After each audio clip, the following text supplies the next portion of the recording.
Everyone from an assistant coach to the star players are what make an NBA team great. But what any team needs to be successful is a good starting five. For a little while there, the league was made up of who had the best big three, but now it's turned to more of who has the best starting five. So we're gonna rank the 10 best starting fives in the NBA today. Their regular season and playoff performance does play a part in these rankings, but we're going to try and look at things not too much based off of team success, but instead we're going to try and look at who has the most complete starting five, with the best players at all 5 positions, and things like team chemistry and a great combination of offense and defense playing a role too. So with that said, let's get into it with number 10, the Oklahoma City Thunder.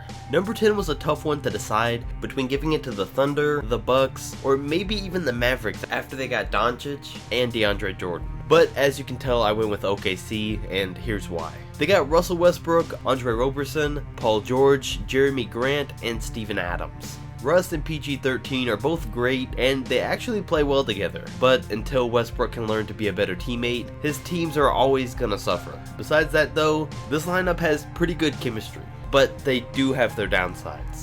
Roberson's one of the league's best defenders, but he's pretty much non-existent when it comes to offense, and Jeremy Grant's a good hustle guy, but he's still young. And then as for Steven Adams, he's a great center to control the paint and play off of PG-13 and Russell Westbrook. This lineup could use some work, but still makes the top 10 starting fives in the league.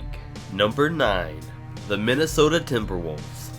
The Chicago Bulls. The Timberwolves. On paper, you'd think the Wolves would be rated a little higher because they got a top 2 center in the league in Karl Anthony Towns, they got the all-star Jimmy Butler, the former all-star in Jeff Teague, Andrew Wiggins, who might turn into a star one day, and Taj Gibson. But it seemed like they underperformed this past season in the playoffs. From a talent standpoint, they've got one of the top lineups in the league, but it seems like they didn't have the chemistry they needed.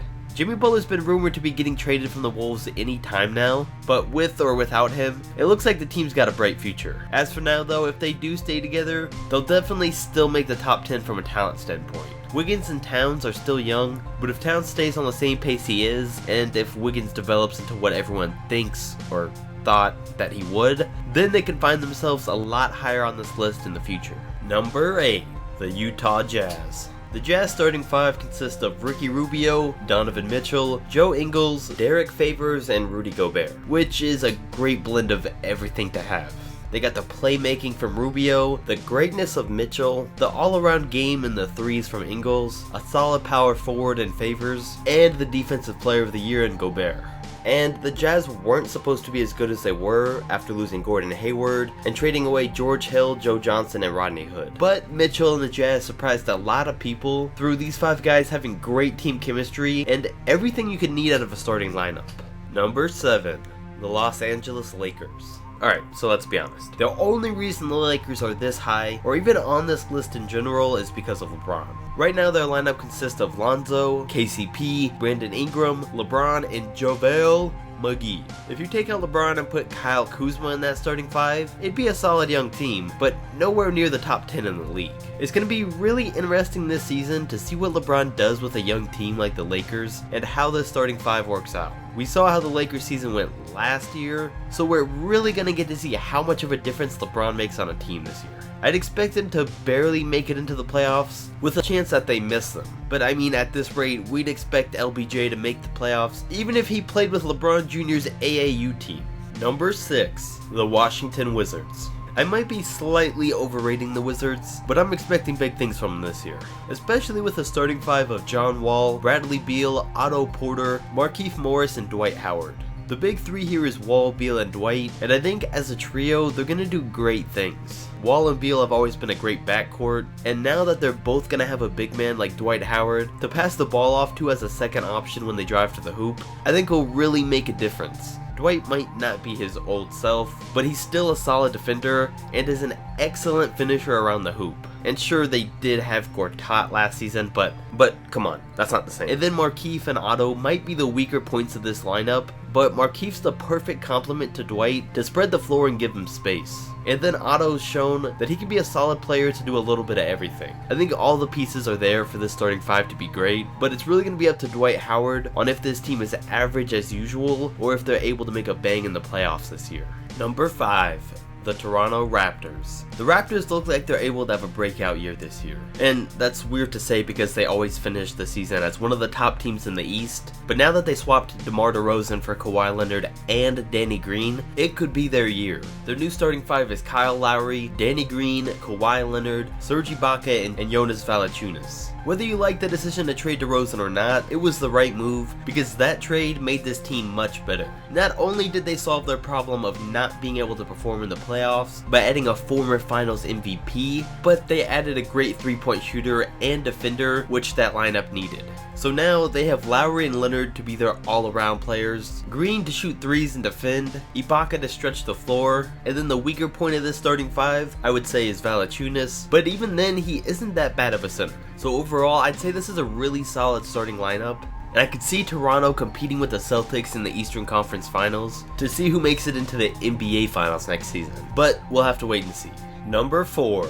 The Philadelphia 76ers. Even though they've got the second best starting five in the East, I still don't see them making it any further than the second round next season, just for the fact that they're still a young team. Their five is made up of LeBron Jr., one of the best shooters in the league, a solid all-around player like Covington, a stretch forward in Saric, and the best center in the league in Embiid. Simmons and Covington lack a reliable jump shot, but Redick and Saric do a great job of evening that out, and then Embiid is just there to dominate at all times. That is, if he can stay healthy though. The man has already had people say that he has the best overall skill set of any center in league history, and I want the man to become an all-time great, but we're gonna have to see if he can stay healthy. He missed his first entire 2 seasons to injuries, only played 31 games in the 16 and 17 season, and played 63 games last season because he was sitting out back-to-backs. But if he stays healthy from now on, the 76ers without a doubt earn the spot as the 4th best starting five in the league.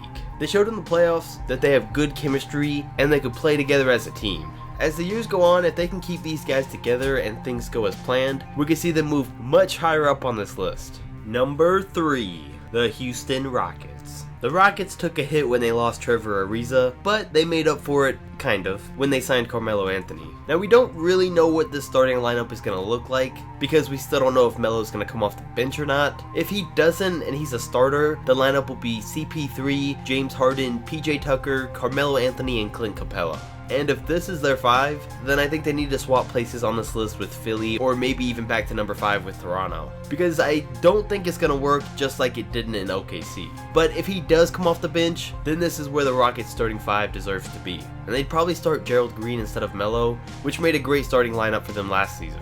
The way that Harden and Capella play off each other is another huge part of what makes them a top team in the league. They're perfect complements for each other, and then on top of that, when you have PJ Tucker to kick the ball out to hit a 3 as the third option on a drive, they're in good hands. And Tucker and Green are both guys that stick on the other team's best players on defense that you can rely on to do the dirty work. And all of this is not even mentioning the fact that if things aren't going right at any point in the game, they have CP3 to give the ball to get the team going. The Houston Rockets are a perfect example of not needing a stacked team to win, but instead putting role players in an actual system to get the most out of them to help your team win. Number 2, the Boston Celtics.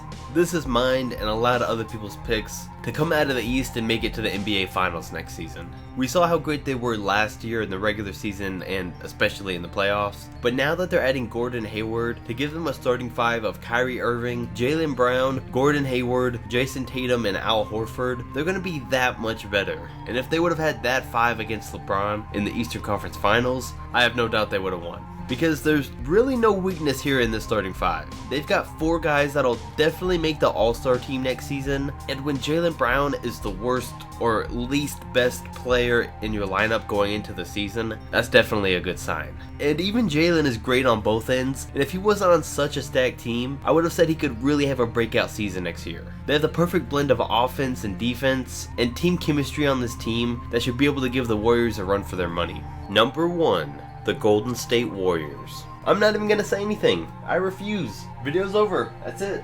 I'm out. Alright, but now I'm back. If you enjoyed this video, definitely make sure to comment and let me know. Give your thoughts on the list. If you liked it, don't forget to drop a like and subscribe, and I'll catch you next video.